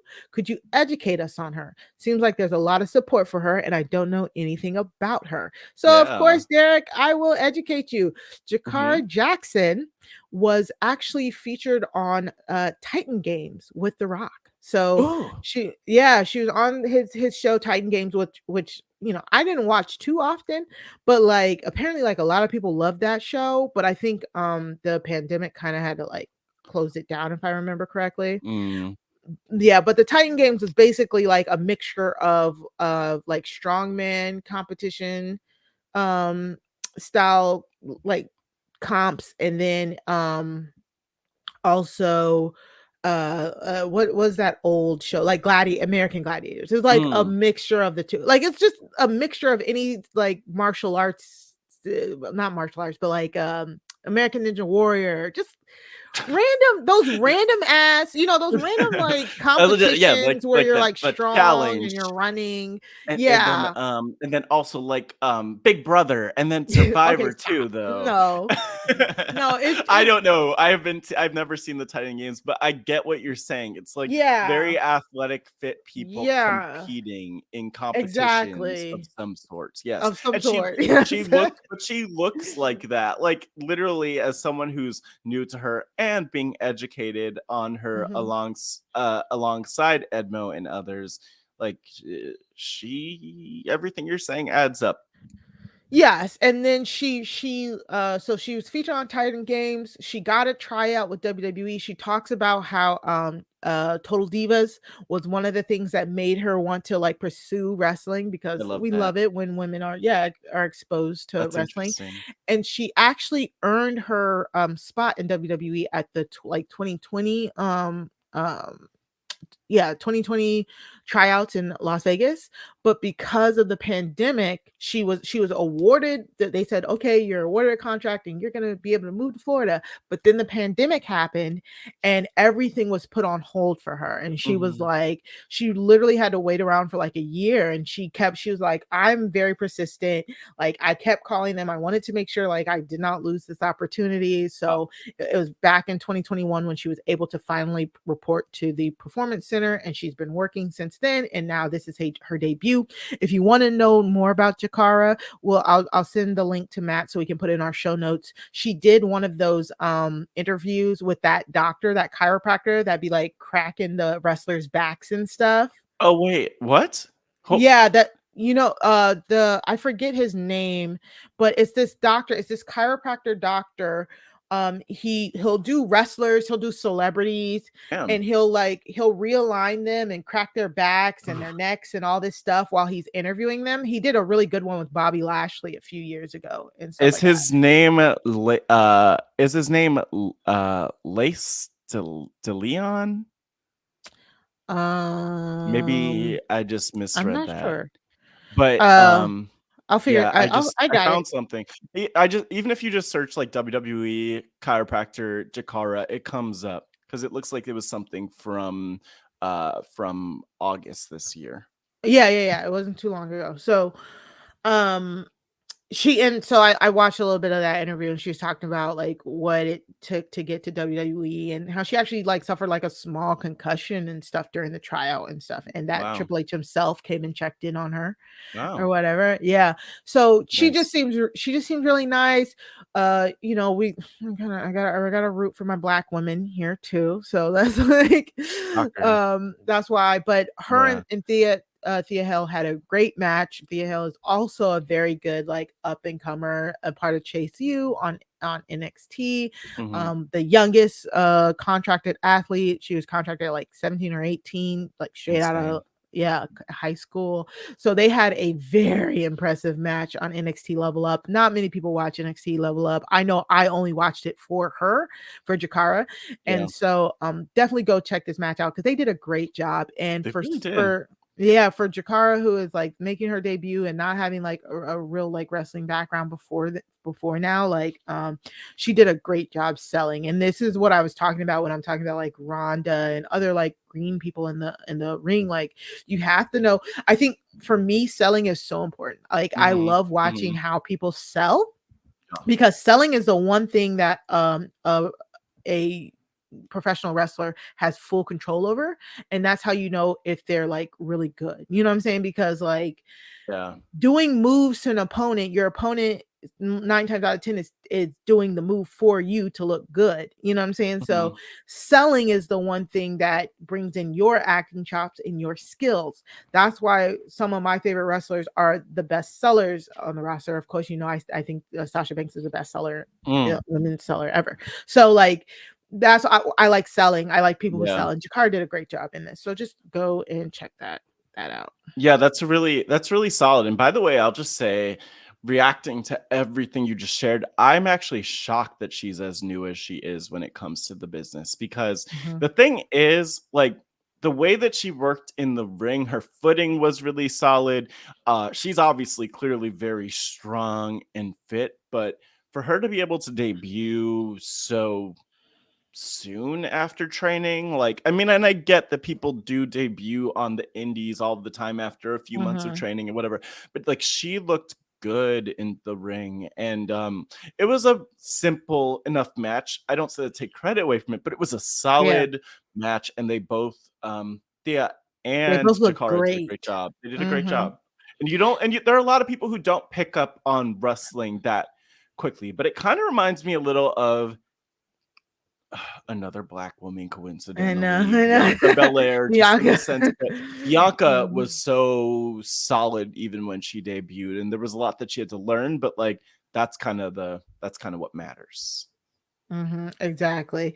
And I just the doctor is Dr. Hightower, Bo Hightower. So Okay, we'll put and the link in the yeah, but the video came up, and yeah, check it out. Yeah, so let's just go to a quick ad break and then we'll be right back. Okay, so we still got a lot to talk about before we get into Crown Jewel, so we got to speed it up a little bit. I think we talked a little bit about Mustafa Ali with Seth Rollins. They started a feud about 2 weeks ago.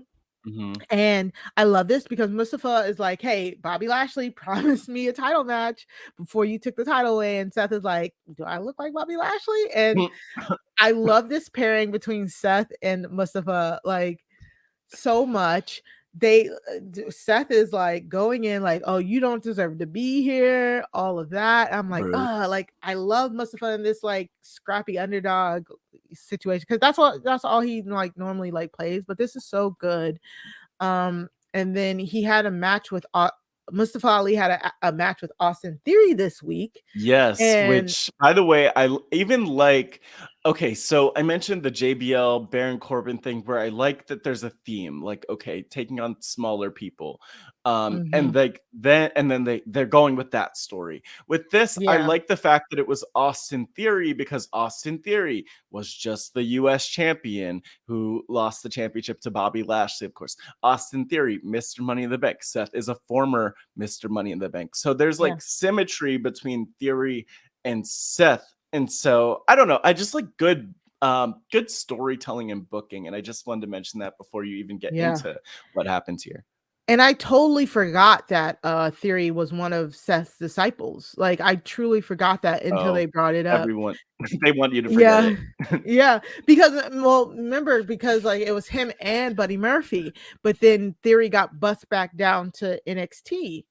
And so when you think Buddy of Seth, Murphy. you're right. And then when you think of the disciple, you think of Buddy Murphy, aka Buddy Matthews, whatever. Yes. Oh yeah. So yeah. So I was like, oh snap. Yeah, I forgot. So I forgot too. That was a cool little reminder. Yeah, that's cool another layer that's really solid. And they didn't, but the things they didn't even need that layer. That's the cool thing. Where anyway, great choice to book them like that. Yeah, and but Seth like basically beating up Mustafa, post match was really good too. So they haven't been added to the Crown Jewel. They haven't been added to the card. I wouldn't be surprised if they do because Mustafa Ali is on every single one of those Crown Jewel cards, and he donates all of his earnings for that to different organizations when he is on Crown Jewel because he's a good person, as Seth pointed out before punching him in the face. So, but you know what? I that would be great. I mean, we'll talk a little bit more about Crown Jewel, obviously, but I just feel like Crown Jewel.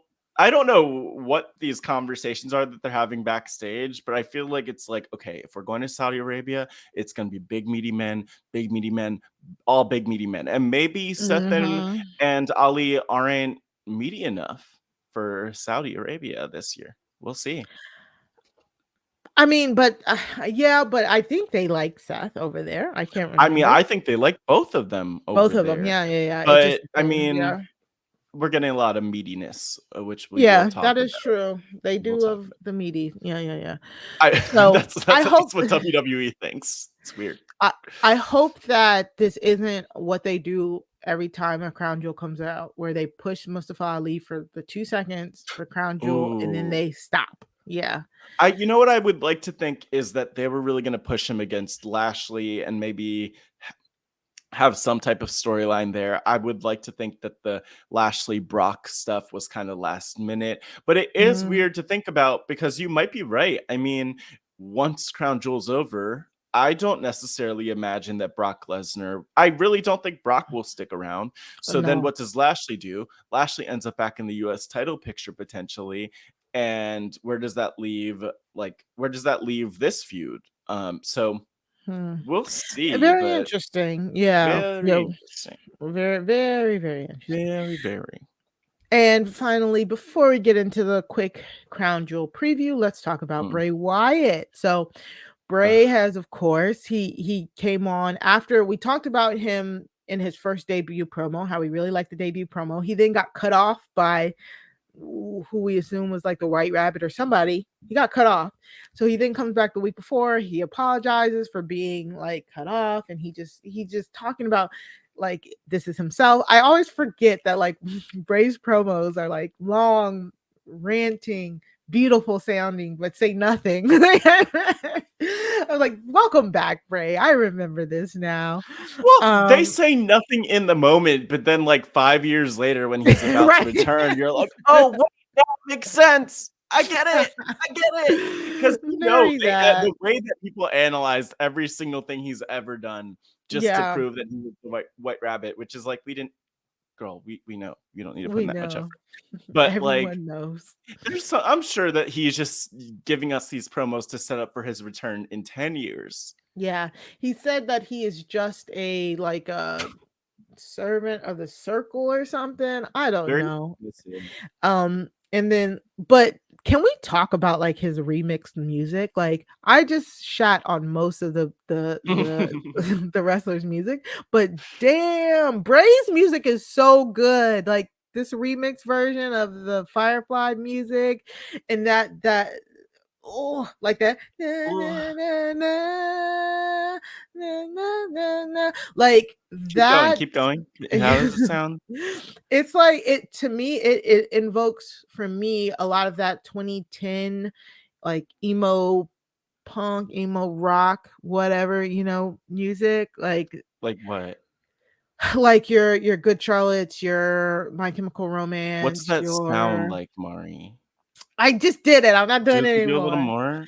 No, like so I love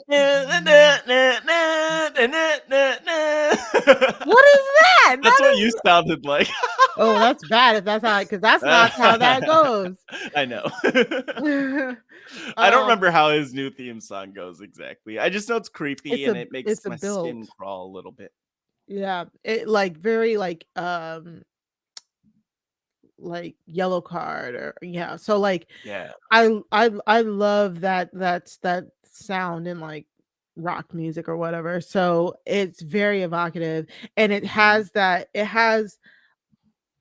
menacing tone but also a lightness uplifting to it. Yes. So it's like Bray could either be like with that theme, he could be either a heel or a bad guy or a good guy. Wait, I have a question. Was that the song that was playing during the promo that he had? That was the song. That was the song.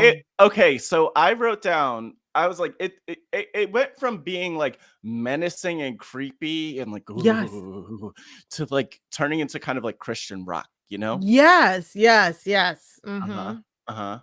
almost like a Creed. Yeah, Creed. Yeah. Oh, that's hilarious. That's funny. Yeah. Creed. I really like it. I really like it. Something about it, just the mashup of the sounds really, really, really resonates. But last night on SmackDown, he's in the ring, same thing again, talking about how the fans brought him back, how he, he thought about giving up the call, and he's sad about the things that he's done, but he knows he's gonna have to do more. Right. And then a mysterious dude in a mask. He said Bray says he's not wearing a mask, it's just him. But then on the Titantron, you get this dude who has the first mask and then takes it off, and now it's another mask, and he like introduces. Please, I hope you guys are watching this on YouTube, because this is like, what the hell? I know. So the dude on the Titantron ends up introducing himself as Uncle Howdy. And he talks about like he's talking to Bray. It seems like, how can you say like you're not wearing the mask and you will do what I say? It's like Bray is clearly fighting with himself, because at first, like people were like, who is Uncle Howdy? And I was like, could it be somebody else? And then I rewatched the clip. I'm like, no, that's clearly Bray. Like under that, I mean, with that tone, yeah, and like looking like honestly. Yeah, this man is a little bit too committed to his characters. It scares me, actually. Like, even in Shoot, I'm just like, yeah, I know that this is pro wrestling, and I get that this is different, and I appreciate it, but you are doing too much right now. Like, this feels very deeply personal and heavy. Like, and by the way, he did kind of, you know, he was giving a little bit of like, Dusty Rhodes in his look, you know what I'm saying? Yeah, but I think it's just like weird. It is weird. It's like a mask of like an older man on top of Bray's face. It's like a white. Creepy. Is this the white? I mean, it's Uncle Howdy, but is Uncle Howdy the White Rabbit? Like, who's the White Rabbit exactly? This is what I wonder. We don't know, Matt. We're just strapped in along for the ride, and it's fine. I'm here for it. We've been seeing that symbol, that moth symbol, still everywhere. You know, we're thinking there might be another faction forming. Every time Liv Morgan brawls in the back, that symbol is visible. Do with that as you will. She has officially gone crazy since Extreme Rules, and she's Extreme Liv. She's extreme. Yeah. Wow. So yeah, Bray is fighting with himself, which is kind of fine with me. I'm cool with that. Like, I think we said that a few weeks ago. Like, I'm good with this. Like, I let him fight with himself while he builds these characters up. Yeah, and you know what? It's just like, I don't know. It's so strong. I mean, yeah, you know what? More people should feud with themselves now that I think about it. Because because so much gets tied. Well, no, so much. I don't mean in the same way, Mari. I don't mean, but you know what? They could really have more people having these like internal conflicts about things, like you know, questioning themselves, or and I don't mean in the way that Rey Mysterio has been questioning himself, because that annoys me. Rey Mysterio thinking about quitting wrestling because his son Dominic is abusing him is just strange. But I like when people have like that conflict, or that like that confidence. They're questioning their confidence, and this is all very bizarre though, and I don't know how I feel about it, but I guess I like it because you know how much he put into it. Exactly. No matter what, you feel the devotion and the love for the art and all of that good stuff. And even just like the lighting of everything, like I think even this is something that's small that a lot of people wouldn't even notice because they probably don't look at all the photos on WWE.com, but like the photos around Bray's entrance are very inspired. There are like 5 photos of him just walking down to the ring with the lantern and all of the cell phone lights in the crowd, and so somebody's really into how artsy this is, and I am too. I guess I am. All right, so let's get into a quick Crown Jewel preview, because we will not be back for a full preview because we will be again at RHAP Live, Know It All's Live, however you want to say it. Yeah, we so here in DC. So yeah, here it is. Here, Crown Jewel preview. Like the Rihanna gift. Like, here, take it. Like, here. We're getting no. Wait, let's rephrase this. Let me try again, Mari. Rewind. We are not going to come to you next week with this because we're giving you the sneak peek now. We're dropping the Crown Jewel thing right now because we love you. That's why we're here. See, Mari? Yeah. I just sold it and made it sound like we weren't just going to be having fun without them. Ooh, unless they show up live. Yeah, true. Good point. Okay. I'm the worst. Okay. So yes. no, you're great. You're great. You're right. You are the optimist. So I am not. Okay. So we gotta talk about the WWE Universal Championship, undisputed, whatever. Roman Reigns, the current champion, versus Logan Paul. Yes, the future champion. Oh, stop it. This Uso this Uso bloodline story with Logan Paul, like Jay isn't listening to Roman because he attacked Logan Paul even though Sammy told him not to. And then last night on SmackDown was just amazing. If you did not watch SmackDown last night, I would suggest actually watching this segment. Of course, we put all the clips in a very handy playlist. But it was so funny because Roman came out because they lost. The Usos lost to the Brawling Brutes. Yeah. And it was infighting. So Roman came out. Jay basically just spilled his guts about why is Sammy here? He's not a Uso, blah, blah, blah. Roman was like, you better get this under control or I'm going to do something. I'm going to make Sammy Uso. And it was just such a funny segment because they were all breaking in the while filming it, and breaking means they were trying not to laugh. So it was hilarious. It was good. So funny. And it's funny because like I mean, I guess normally they're not this funny. Like Sammy's always funny, but just the use of the term Ucey as like an adjective, like the fact that Jay hasn't been very Ucey, he hasn't been like a juicy Ucey like Sammy's been, I'm like, I like this. I'm into this. And it was so fun. And then Roman getting into it. And you kind of just have like Jimmy over there who's like, my dog.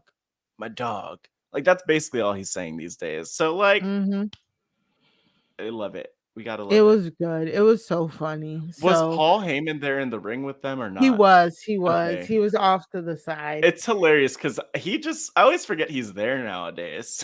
He closed the segment. He said he was like the tribal chief has closed the segment. Yes. And he shot to commercial 3, 2, 1. It was really good. It was such a good, like the moment that I think that I am gonna get tired of this storyline, they reeled me back in. But the moral of the story is we're getting Roman Reigns versus Logan Paul at Crown Jewel. The whole storyline is Logan Paul just needs one punch, and Paul Heyman's trying to tell Roman don't underestimate Logan Paul. He has metal in his fist or something like that. That's cheating.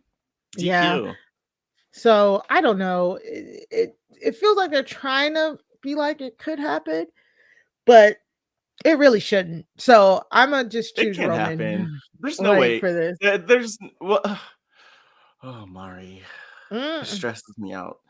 I'm choosing Roman too, but could you imagine? I would be so pissed. I mean, he does have metal in his fist. Maybe we get a dusty finish at the most, but that would actually be great. I'll take a tease. I just don't want him showing up next week with that championship. The double championships.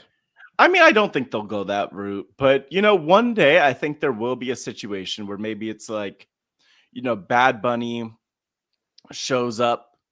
Everyone loves Bad Bunny, and they really build it, and you have like someone like Bad Bunny get the surprise win. But Logan Paul, don't do that. No one needs to do that. All right. So the Raw Women's Championship match. This was just added. So it's a Raw Women's Championship match. It's a last woman standing match. Women standing. We love that. Between Bianca Belair and Bayley. So I am fascinated because again, like I cannot believe that it was only like maybe like 4 years ago where like women weren't even allowed to wrestle on these shows. You know what I'm saying? Yeah. They weren't even allowed to wrestle on these shows. And now they're going to be doing a last woman standing match between the two of them. Well, the fact that they even earlier this year, like I think the peak of the women in Saudi Arabia, not specifically even on Crown Jewel, for me had to be at Elimination Chamber this year because I believe we had 2 matches take place. We had the women's Elimination Chamber match, but then we also had Lita versus Becky Lynch, which I'm like fever dream, but that was even this year and that happened. But the fact that they had those matches and they both like all of them, I think they figure out their their attire. So they used to be dressed in like random generic t-shirts like and then it just and sacks, and it just reminded you of things. Now I think they're ready. Like they're gonna look like themselves and like their characters, and I'm excited for that. Yeah, and a last woman standing match. So that should be a long, you know what I'm saying? Like they need time for that. So give them an hour. And it has to be brutal too. So I mean, Ooh, that's so good. They're interesting. so Yeah. good, man. That's gonna be so interesting that's gonna be there at Crown Jewel. So, you know, check out our clips. Like it's such a long history between Bayley and Bianca. And correct me if I'm wrong, they were supposed to have they were supposed to have that last woman standing match before Bayley got injured. I think that's what it was. It was supposed to be a last woman standing match between the two of them. Sure. It was either that or a ladder match. Yeah, that's Something true. like that. I know you're right. It was one or the other. It was one or the other. Money. It was at Money in the Bank. It was supposed to be at Money in the Bank. So it probably wasn't a ladder match. Right. So I think it was. I think Probably it was supposed to be a last woman standing match. Yeah. So this is gonna be great. I really hope that they don't get any restrictions because of again, the venue. But I think I'm excited. Like you want that. I kind of like. Just cussing all over the place there. But like it's just like you want the I keep being like, okay, I kind of want them to kind of resolve this, but then I also like fight keep forever. Going. Yeah. And honestly, it works. And it's like they can keep I don't think they should resolve it anytime soon. Like look at the Becky Bianca feud last year, which it's hard to believe that was a year ago, but it was really from SummerSlam to WrestleMania. Like stretch this out until maybe some people return. Yeah. So there's a story. This is hard though. I think I'm still gonna go with Bianca here. Of course. I'm going with Bianca here because this is not Bayley's time. Bayley needs to watch it because Bianca is still in the house, and this is her house. Shout out to Bianca for being the longest reigning. She's over 200 days as the women's champion, so she's the longest reigning Black woman to ever hold a title in WWE, which is amazing, ridiculous. That's actually who's after her. Oh, I'm not sure. I know it's not Sasha. It's not Sasha. My guess would be Naomi for her SmackDown, her second SmackDown title win, because she had it from WrestleMania to SummerSlam. But Bianca doing such an amazing job. And again, I'm with you. Bianca is taking the win here, but they could do anything, and I think we'd be happy. We've kind of been in that place with these two. Like if Bayley gets it, great. I just want to see the story keep going. Yeah. Okay, so next up we have Brock Lesnar versus Bobby Lashley. This is like a renewed blood feud for the check, and I'm actually grateful that there's no title here on the line, because to me, if there's no title on the line, that might mean that Brock might be able to lose here. The meat and the meat. There's no story. There's no story. None. Except that they're meaty. Well, the story, and we talked about this before. I'm not going to rehash it, but like, it doesn't make sense that Brock came out and attacked Bobby. It just doesn't. Right, because he technically won their first feud. So they really should have flipped it. They should have flipped it where, like, maybe Brock comes out like, I'm just happy to be getting my big checks from this Crown Jewel show, and then Bobby, you know, maybe after losing the championship to Seth in some kind of screw finish, like Bobby could have attacked Brock. That could have been fun. It's very interesting. I mean, it's still just kind of like, I hate you, you hate me. Like, but I mean, the only, like, I could get why it's, you know what? It's just like beat each other up. That's what just beat each other up. Exactly. It's like, let's just go at it. Like, that's what we should do. If I were in WWE, like in kayfabe, you know, when you see these shows on the calendar coming up, that's when you better start really stirring the pot, like, because the money is there and that check looks good. Whether you're donating it to a good cause like Mustafa Ali, or you're putting it in your bank account. Exactly. So, yeah. So I think Bobby Lashley's gonna win here. I think if they want to eventually take this feud like one more time, I think Bobby needs to win because there's nothing on the line. There's no title on the line. He needs to get his win back. Do you think he'll get it back, or do you think they're just going to be like, let's send the crowd home happy by giving it to Brock? I think I don't really see them. I think they're both like. I think they both have followings, so I don't think there's no like clear. This is almost like a face and a face match to me. Almost, it's like there's still the same. There are no misalignments here, and they haven't given any like indication of like, oh, I don't know. It's just men fighting. So I have to say, we do also have like another Raw coming up before the show, so we could see a world where Brock dominates Lashley, and then Lashley gets the win. But where things are right now, I mean, so Brock screwed Lashley. Lashley really beat Brock like a government mule, and so like that's kind of where we are. And yeah, but Bobby Lashley had righteous anger on his side. I feel like. Yeah. So I hope Bobby wins. That's gonna be my guess. Are you going with Brock? No, I don't want to do that. I'm gonna go with Bobby.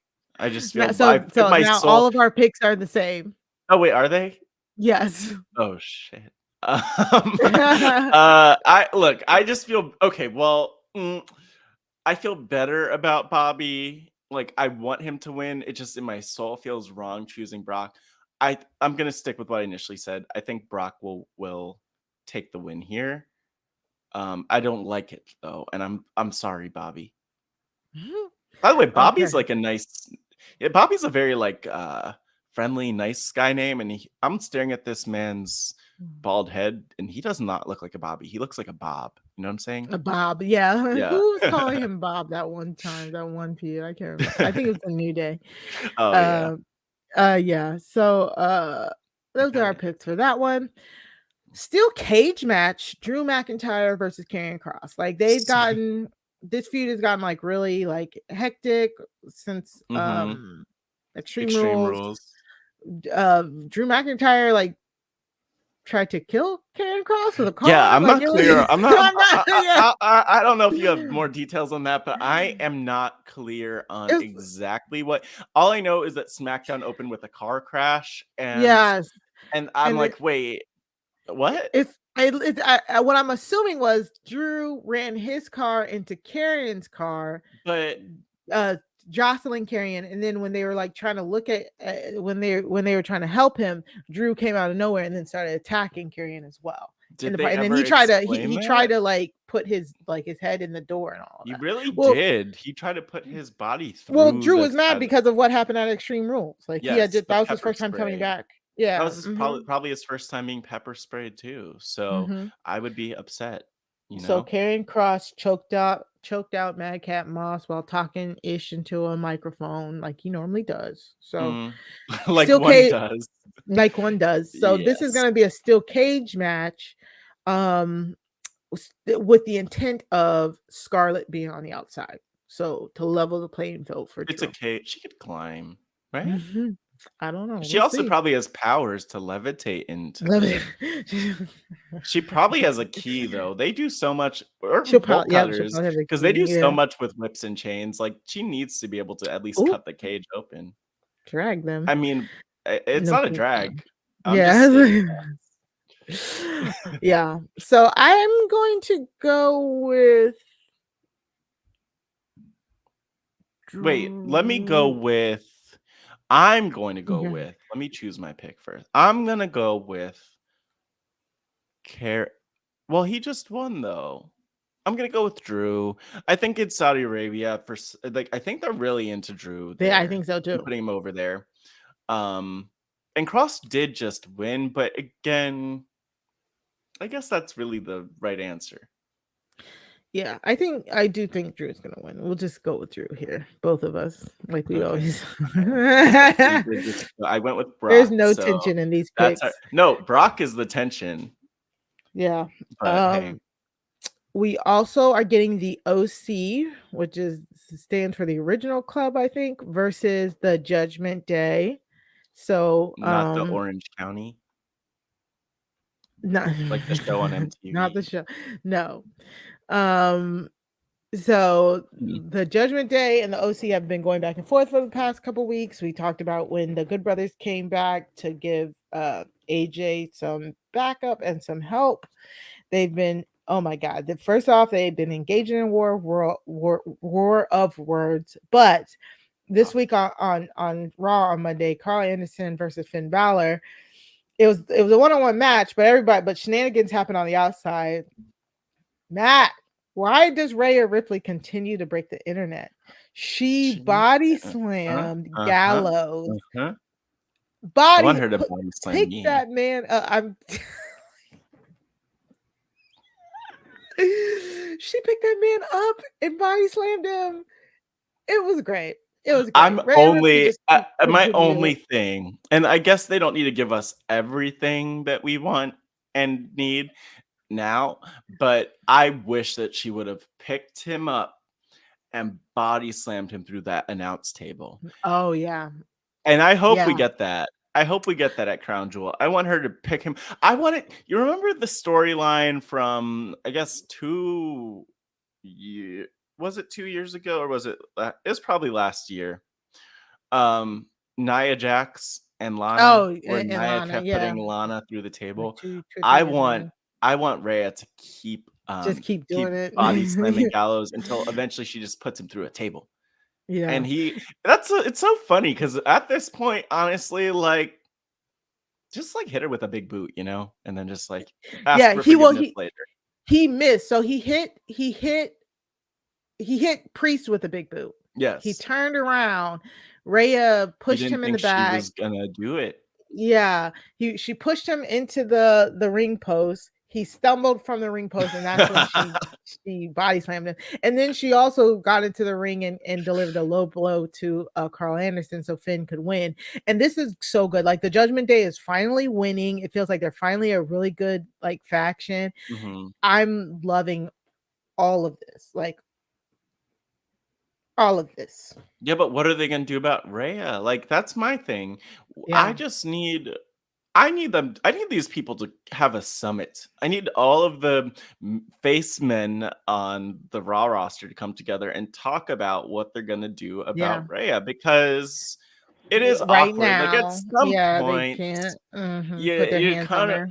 At some point, it's just like it is kind of funny that, or not funny, but it's interesting that 20 years ago in WWE, like, they didn't have a problem. Like, Lita got everybody's finisher, which I think is like one of the coolest things about her as a character. She got all the men's finishers, but Rhea, you can't touch Rhea.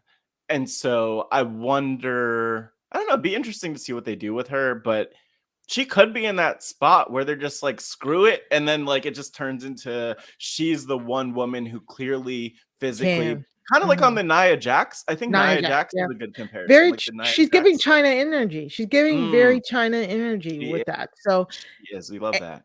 Yeah, and the way that sold and how the audience and the internet reacted, I can definitely see her getting more hands-on with the OC. So wait, you said the OC. I think you said the Ucey. Yeah. Like, that's a different match. I'm gonna go with Judgment Day here.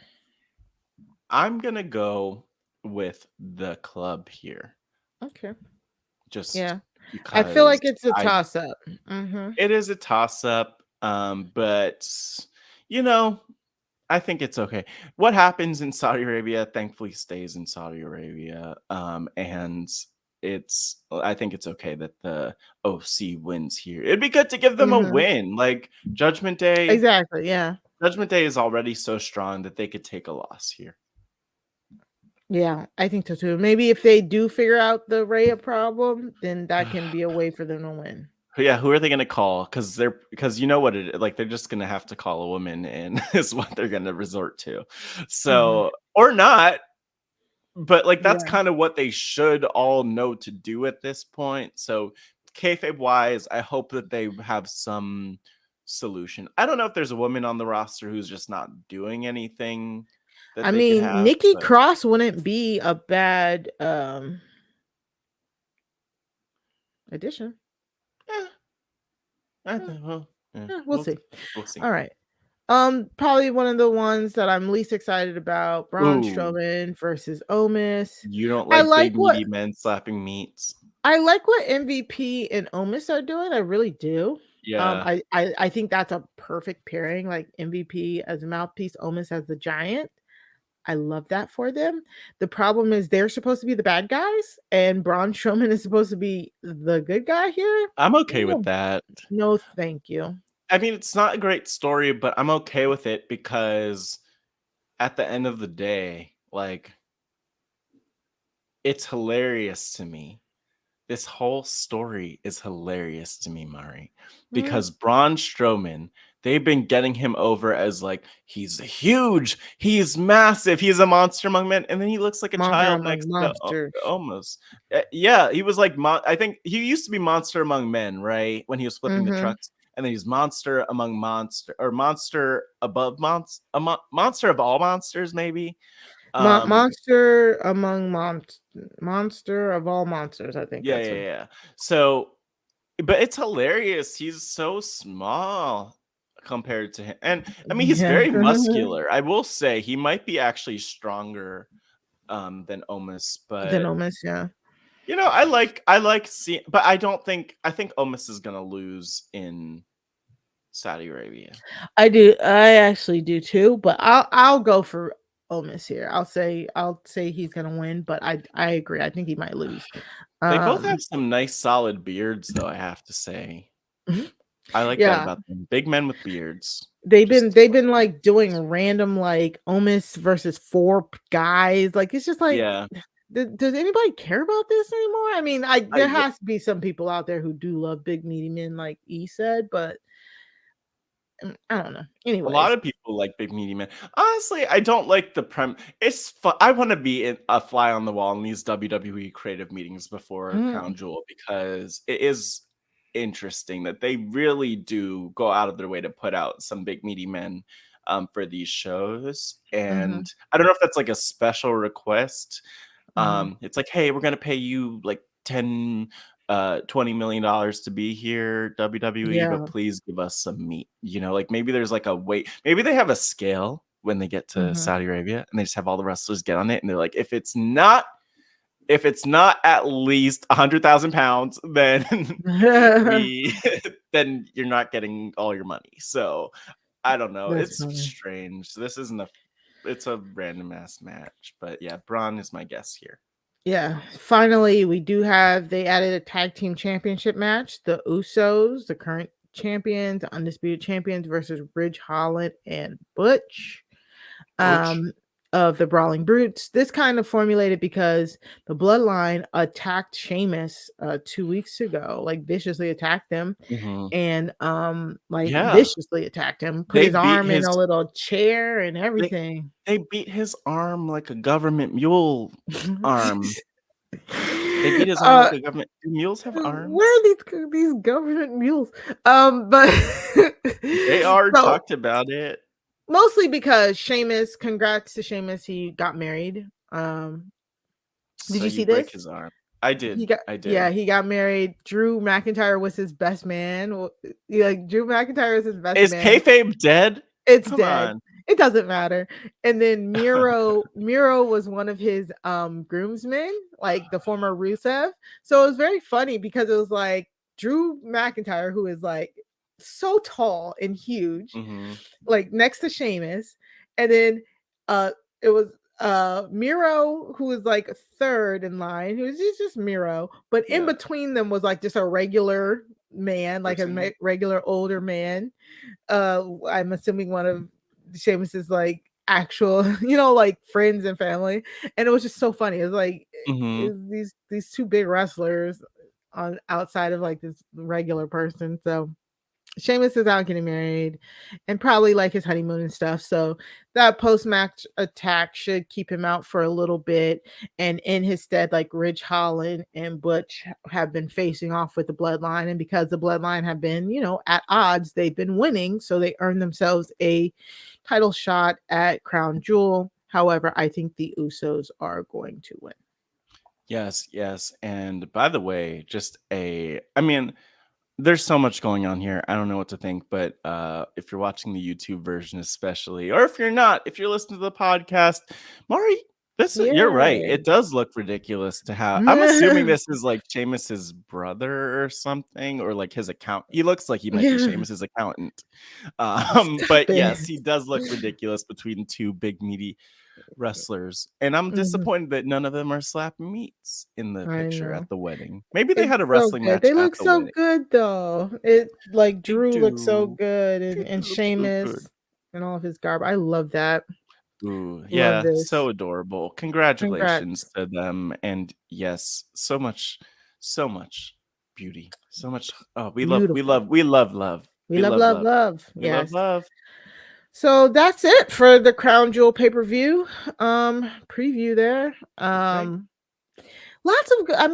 lots of good stuff on the card. It's like they're going to force me to watch this. And no, I mean, here's the thing. Well, we talked about it before. Mari, I mean, we probably are planning on watching at this point. I feel like it is weird. And, I remember back in the day, I'm sure we did a shoot on these Saudi shows, just like talking about how, how horrible it is, and like Saudi Arabia and human rights abuses and unethical. And I think it's just the type of thing where, unfortunately, sometimes when you have things that go on for a long time, you kind of just get used to it. And that's part of it. And WWE, I mean, it's going to be interesting watching the show, and I think we'll have a lot to say after it, but I feel like WWE traditionally has done like way too much to make it seem like they are making a positive impact in Saudi Arabia, when like there's still horrible abuses, and there's like a little progress allegedly, but things are still very horrible for most people who aren't straight men, basically, in Saudi Arabia. So, we could talk about that more too. You got to talk about, like, there are fans there that love the product, and this is what you're doing it for, that that don't have a hand in how their government is treating them. So. Exactly, and you could say that about a lot of places too. Exactly. So it is complicated and unfortunate, but it's always good to educate people on, or at least help people see, like, yeah, maybe you should look into this more to understand more, rather than kind of buying into the propaganda that WWE sometimes puts out, in which like they really shouldn't and don't need to be doing. But we'll talk about it, I'm sure. And I'm pretty sure this is only like year 4 or 5 into a 10-year. So we're deep in. Into a 10-year contract. And it's probably not, I mean, who knows if it ever ends? It might never end. Yeah. Oh no, we're only like year 4. Yeah, year 4 into a 10-year contract with them. So God, that makes me want to cry. Get used to it. Yep. Yeah, rough. Yeah. But we love love. We still love love. We still do love love. All right. And that's it for all of the highlights of the week. Like we said, the highlights of the week can be found in your show notes or show description, either on the YouTube channel or in your podcast feed. Matt. Yeah. What you been up to? Thanks for asking. I thought you never asked. So recently this week, actually, I was on the roll call game stream here on Rob as a podcast, playing the game Clue with Grace Leader, frequent guest of the show, AJ Norris. I was going to say Sasha Banks, but I meant Sasha Joseph, Jenny Autumn, Rob Cesternino, which was very fun. You can watch that on YouTube, robhasawebsite.com/YouTube, because we were just having a good time playing a game virtually, and Grace does such a great job hosting that, and hopefully we get Grace back on here again soon. And as I mentioned at the top of the podcast, I will be on the patron exclusive Survivor Academy, breaking down episodes 3 to 6 of Survivor and talking through lessons that people could learn from that. So I need to rewatch those and take some notes today, but excited for that, and that'll come out in the next couple of days, and you can become a patron. Mario will mention this again soon, I'm sure, but robhasawebsite.com/Patreon, I believe. And you could still listen to Pod Friends. That's a podcast that I do, and great interviews with people of RHAP, including probably most of the guests from RHAP that we've had on here.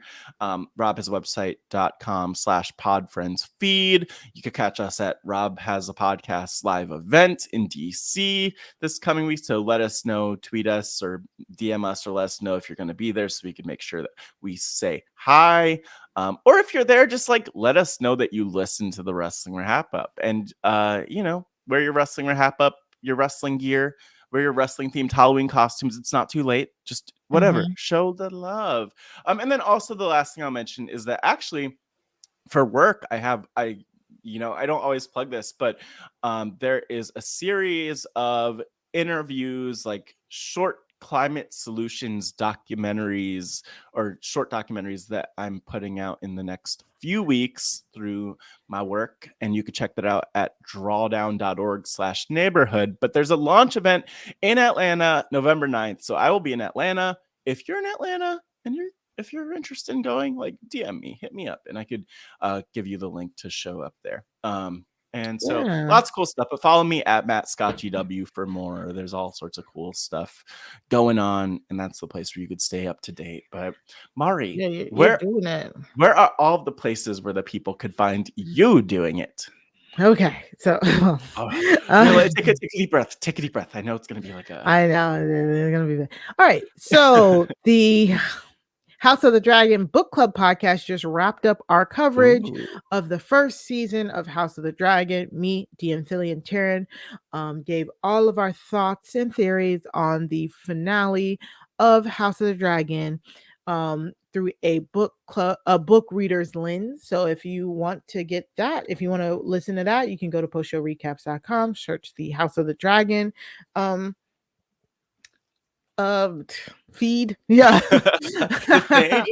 Yeah, because there's so many podcasts. There's at least 4 House of the Dragon podcasts on Post Show Recap. So just go to the House of the Dragon content and you'll find us there. But we had such a great time. Every week, me and Sarah Carradine bring you True Crime Tuesdays with the Crime Scene podcast on RHAP, where me and Sarah and wonderful guests break down different true crime docuseries, documentaries, docudramas, and we tell you what to watch, really. And so coming up this week, go and subscribe. Please go and subscribe so you'll know when it drops. Subscribe at robhasawebsite.com/crime feed, because we have a really good episode this week. We are covering the murder of Gabby Petito, Truth, Lies, and Social Media. It is a documentary that is on the Peacock Network. We have a great guest in Nicole Horn, aka TikTok Nicole. Love her. And we talk about the Gabby Petito documentary that was very, very good. Very, very good. Very captivating, just like she was and just like the case was. So please go subscribe to Crime Scene by going again to robhasawebsite.com/crime feed. And let me just say, by the way, to interrupt as you talk about that, like, Crime Scene is the one podcast that I feel like I have pointed more people to, just like casual people who mentioned loving true crime, but who don't want the gruesomeness of all of it. And I'm never like, hey, I was on the podcast as a guest, as Mari mentioned, fabulous guest. That was me. Yeah.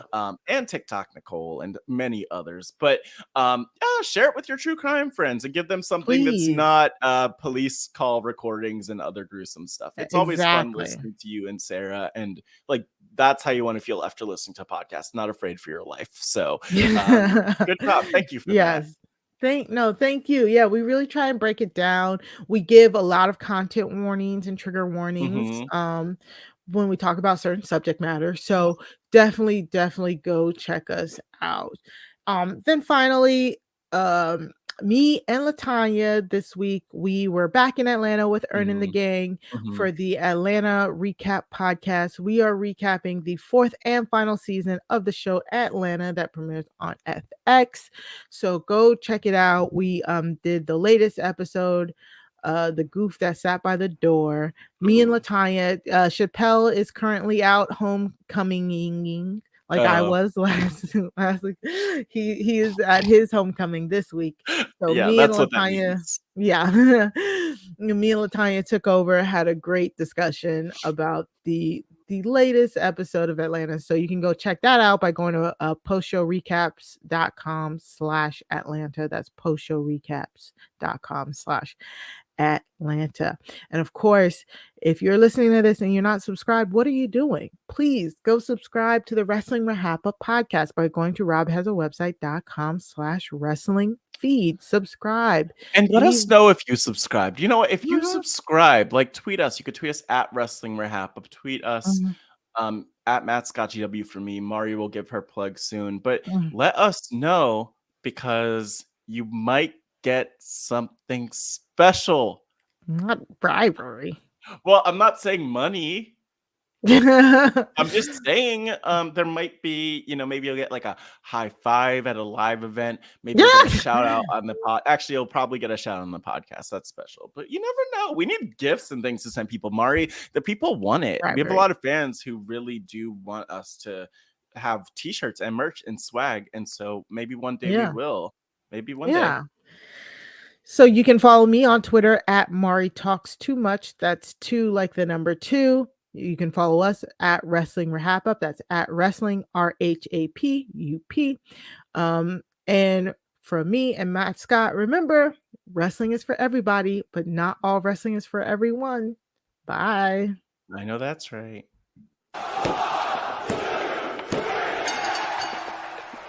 Throw 'em up, lay it down just like Matt and Mari. Wrestling RHAPup's gonna make it sorry. Feeling like The Rock, cause I'm driving in Ferraris. And we coming every week and it's feeling like a party.